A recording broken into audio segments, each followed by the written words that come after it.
और थर्सडे को। अब से जो IT रिपेयर की शॉप्स भी होंगी वो भी सुबह 8 से 11 मंडे और थर्सडे को हफ्ते में 2 दिन खुलेंगी। इसके अलावा सुबह 8 बजे से 2 बजे तक auto, truck, tractor repair, welding shop और एग्रीकल्चरल इम्प्लीमेंट रिपेयर शॉप्स भी खुलेंगी। आपको पता होगा कि पहले से ही हमने फार्मिंग के लिए जो एग्रीकल्चरल इम्प्लीमेंट्स की शॉप्स थी खोल दी थी हमने, उनके लिए रिपेयर के लिए भी कुछ शॉप्स खोली थी। लेकिन अब पूरे ज़िले में ये जो जितनी भी मैंने मेंशन किए हैं दुकानें, इस प्रकार की जो दुकानें हैं ये खोली जाएंगी।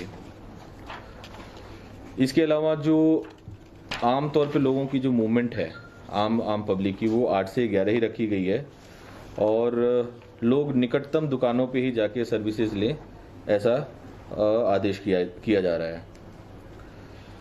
इसके अलावा जो हमारे ATMs हैं, बैंक्स हैं, वो उसी हिसाब से खुलेंगे।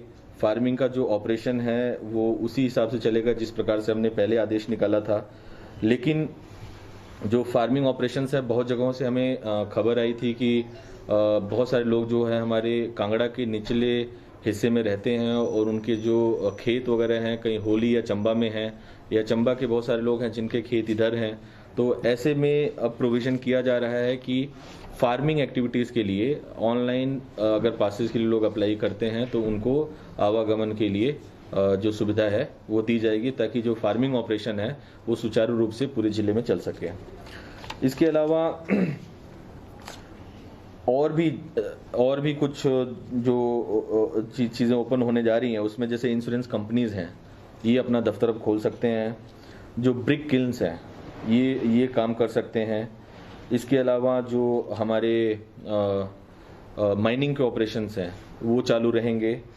फिशिंग, एक्वाकल्चर की इंडस्ट्री को खोला जा रहा है।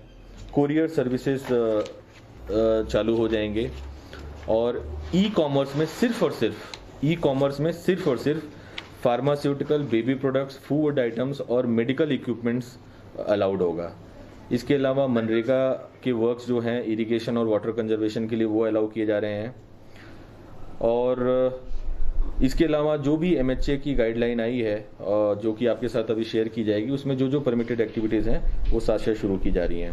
लेकिन इसमें आपको मैं बताना चाहता हूं कि ये जितना भी ऑपरेशंस हम लोग खोल रहे हैं वो इन सीटू लेबर के साथ शुरू होगा, कैप्टिव लेबर के साथ। मतलब लेबर हम कहीं अन्य जिले से भी नहीं बुला सकते हैं, किसी अन्य राज्य से भी नहीं बुला सकते हैं। सारे के सारे जो लेबर हमारे पास उपलब्ध हैं उन्हीं के माध्यम से ये सारे कार्य सुनिश्चित किए जाएंगे। इसके लिए जो हमारे SDMs होंगे वो परमिशंस देंगे लोगों को, और जिन जिन डिपार्टमेंट से संबंधित ये कार्य होगा उन डिपार्टमेंट्स में कुछ लोगों को कंप्लायंस ऑफिसर बनाया गया है, जो अपना काम डिसाइड करेंगे कि ये काम है जो हमें करवाना है इस जगह पे, और इसके लिए ये लेबर की मूवमेंट होनी है, ये कंप्लायंस ऑफिसर डिसाइड करेगा और SDM से परमिशन लेगा। अब जैसे मान लीजिए कंस्ट्रक्शन एक्टिविटी है, PWD, IPH, electricity, HIMUDA, BSNL और ADB की, इसमें एक्सियंस को कंप्लायंस ऑफिसर बनाया गया है। वो डिसाइड करेंगे कौन से काम शुरू करने हैं, कहाँ कैसे करवाना है, और SDM से परमिशन लेंगे।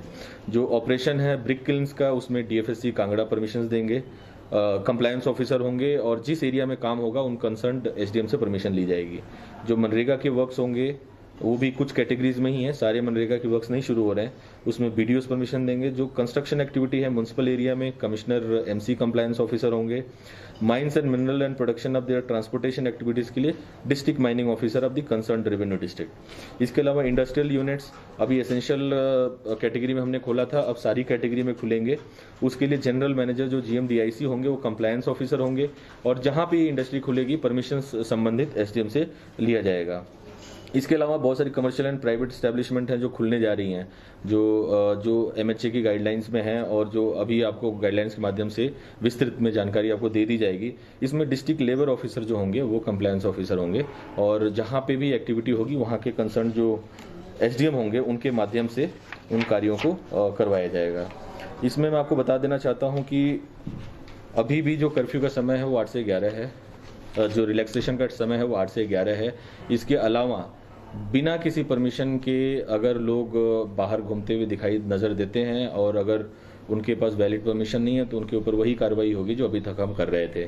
सोशल डिस्टेंसिंग के नॉर्म्स कहीं भी वायलेट ना हो, इसके लिए कंप्लायंस ऑफिसर जो होंगे वो रिस्पॉन्सिबल होंगे, और अगर कहीं भी वायलेशन हमें नज़र आती है तो फिर जो भी संबंधित लोग होंगे उनके खिलाफ हम कार्रवाई करेंगे। ये तो हमारे तरफ से था। बाकी इसके बाद आप लोगों को कोई प्रश्न हो तो पूछ सकते हैं।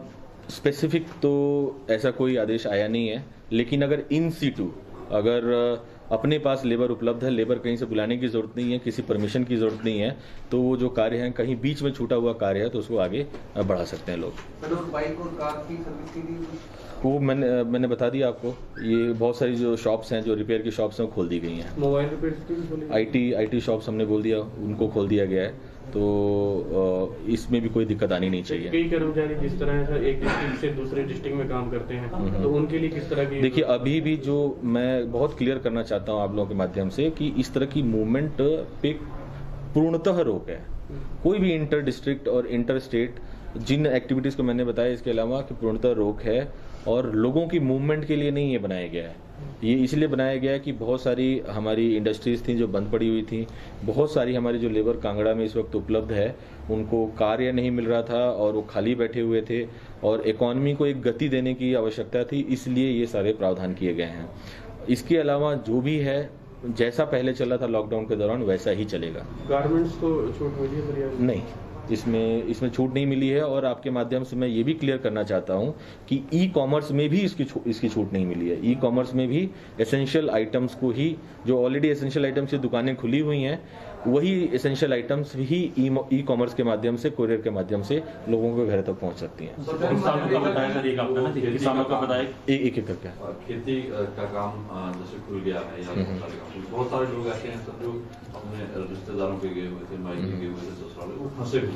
बिल्कुल। घर पहुंचने की इसके लिए जो सरकार का निर्णय हुआ है कि जो लोग ऐसे फार्मिंग एक्टिविटीज़ के लिए फंसे हुए हैं, कई लोग तो ऐसे हैं कि बेवजह फार्मिंग एक्टिविटीज़ के नाम पर पासेस लेने की कोशिश करें, वो तो बिल्कुल ही बैन है, वो हम नहीं अलाउ करने देंगे। लेकिन अब जैसे चंबा में कुछ लोग हमारे यहाँ से जाने वाले हैं, चंबा के लोग हमारे यहाँ आने वाले हैं, ऐसे लोग जब ऑनलाइन अप्लाई करेंगे हम अपना सेटिस्फेक्शन और वेरिफिकेशन कर लेंगे, ऐसे लोगों को हम अलाउ करेंगे ताकि लोग अपना जो फार्मिंग एक्टिविटीज़ है, क्योंकि कई जगह गेहूं के खेत तैयार हो रहे हैं और कई जगह पे ऊपर होली वगैरह में सेब के लिए प्रूनिंग वगैरह की ज़रूरत है, तो ऐसी चीज़ों के लिए जितनी भी परमिशंस की ज़रूरत होगी और वेरिफिकेशन के उपरांत उनको दिया जाएगा। सर, मनरेगा में सोशल डिस्टेंसिंग का थोड़ा सा पालन करना लगता है?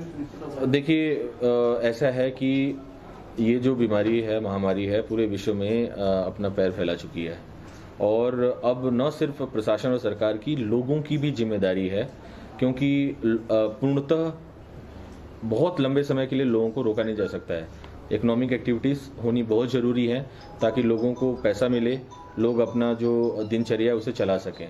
लेकिन जब ये सब चीज़ें हम सरकार फैसला ले रही है, प्रशासन फैसला ले रहा है इसके बारे में, तो लोगों की भी जिम्मेदारी बनती है कि सोशल डिस्टेंसिंग के नॉर्म्स को ना वायलेट करें, क्योंकि ये उनके खुद की सेफ्टी में है। यद्यपि हमने यहाँ से कानून बनाया हुआ है कि अगर ऐसा कोई वायलेशन नज़र आता है तो हम उनके खिलाफ कार्रवाई करेंगे, लेकिन सिर्फ ये कार्रवाई तक बात करना सही नहीं होगा। लोगों को खुद ये सोशल डिस्टेंसिंग के जो नॉर्म्स हैं उनको फॉलो करना पड़ेगा, अन्यथा जो भी परेशानी आएगी उनको खुद को आएगी।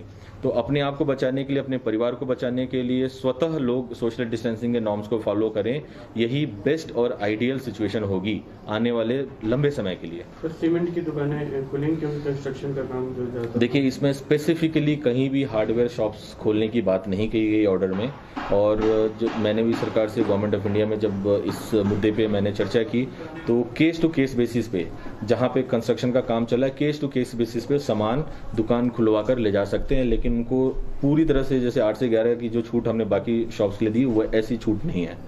तो केस टू केस बेसिस पे कोई सामान खरीदना है तो उस वेंडर के पास या उस शॉपकीपर से कांटेक्ट करके 8 से 11 के बीच में सामान ले जा सकते हैं। कई लोगों ने सर बहुमंजिला अपनी इमारतों का काम लगाया है और लेबर भी उनके पास अवेलेबल है, क्या वे अपना काम करवा? वही मैंने अभी आपको क्लियर किया कि in situ labour, in situ मतलब जहाँ पे कार्य हो रहा था वहाँ पे अगर आपकी लेबर उपलब्ध है तो सोशल डिस्टेंसिंग के नॉर्म्स को फॉलो करते हुए लोग अपना कार्य कर सकते हैं। उसके लिए परमिशन लेने की जरूरत नहीं। जो प्राइवेट इस तरह के लोग हैं, जैसे म्युनिसिपल काउंसिल एरिया में है तो म्युनिसिपल काउंसिल एरिया से कमिश्नर से परमिशन लेंगे, कमिटी एरियाज में है तो कमिटी के ईओ से ले लेंगे, और इसके अलावा कोई एरिया बच जाता है तो वहाँ के कंसर्न BDO या SDM से परमिशन ले लें या इन्फॉर्मेशन दे दें किस तरह का कार्य हो रहा है। एक सवाल आ रहा है कि जो लोग हैं वे जिस तरह टैक्सी ऑपरेटरों को आपकी तरफ से भेजा जा रहा है दिल्ली या चंडीगढ़ या लाहौल स्पीति, तो उन लोगों को जिस तरह 18-20 गाड़ियां गई थी तो 4 से 5 लोगों को ही आइसोलेशन में रखा गया, बाकी लोगों को नहीं रखा गया था। देखिए, ऐसे बहुत सारे मामले आ रहे हैं जहाँ पे लोग इस तरह की मूवमेंट कर रहे हैं। जो हमारे नज़र में आ जा रहा है और जिसका हमको संज्ञान हो जा रहा है उनके खिलाफ तो हम कार्रवाई कर रहे हैं। ऐसा कई मामले हुए हैं। मैं आप लोगों के माध्यम से लोगों से भी शेयर करना चाहता हूं कि जो जहां है वहां रहे। अभी अगला 2 हफ्ता बहुत क्रूशियल है। आज 20 तारीख है, 3 मई तक ये लॉकडाउन चलना है। बहुत ज़रूरी है कि लोग अपने घरों में जहां पे हैं रहें, और जो भी अति आवश्यक कार्य है उसके लिए जो भी हम परमिशन दे रहे हैं उसके माध्यम से ये लोग काम करें। अभी कल परसों का मैं 1-2 मामला आप लोगों के समक्ष रखना चाहता हूँ कि कुछ लोग हैदराबाद से चल के हमारे कंडवाल बॉर्डर तक चले आए और बिना किसी पास के चले आए। उनको क्वारंटाइन में रखा गया, उनकी तबीयत खराब हुई, उनको टांडा शिफ्ट किया गया। लाइकवाइज कुछ लोग गुड़गांव से एक कपल आ जाता है, उनको अलग से हम आइसोलेट करते हैं मोटली में। उनकी तबीयत खराब होती है, उनको कफ और जो फीवर है वो आता है, उनको फिर हम शिफ्ट करते हैं हमारे टांडा हॉस्पिटल में। उनकी चेकिंग, उनके सैंपल्स लिए जा रहे हैं। हो सकता है कि उनको कोरोना हो।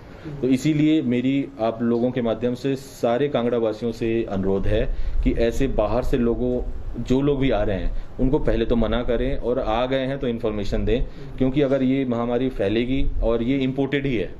अभी तक हमारे पॉपुलेशन में कहीं भी किसी इंसान को इस तरह का वायरस नहीं मिला है जो यहाँ के लोग जो यहाँ पहले से थे। जितने भी केसेज आए हैं ये सारे के सारे बाहर से आए हैं। तो जो बाहर से आने वाले लोग हैं, समाज को भी सतर्क रहने की ज़रूरत है। लोगों को इंश्योर करना चाहिए कि इस तरह की चीज़ें ना हो, और अगर हो भी रही